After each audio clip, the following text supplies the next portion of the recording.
నేనే యువరాజుని, నాతో ఉంటే హ్యాపీగా ఉంటారు. వినండి డియర్ ఫెయిరీస్, ఇక్కడ నుండి వెళ్ళిపోదాం.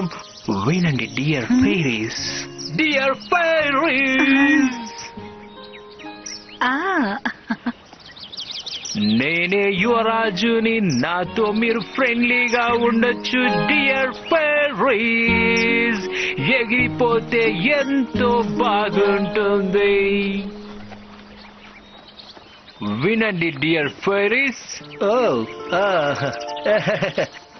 కాబట్టి వారి కొడుకు రిక్వెస్ట్ మేరకు రాజు మరియు రాణి ఆ 6 కొత్త వారికి రాజభవనానికి స్వాగతం పలుకుతున్నారు.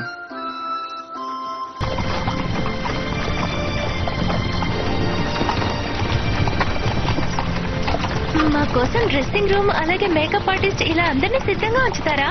స్టెల్లా, మన కాలంలో లేము, మధ్య యుగంలో ఉన్నాం. ఈ విలేజ్ చాలా దూరంలో ఉందా? ఒక పాట పాడడం పూర్తయ్యేలోపు వచ్చేస్తుంది. మీరెప్పుడు అడవి గుండానే ఎగురుతూ ఉంటారు. ఒకసారి ఆకాశంలోకి ఎగిరిపోండి. రెక్కలు గల జీవులు మీరు ఎవరు? మీరు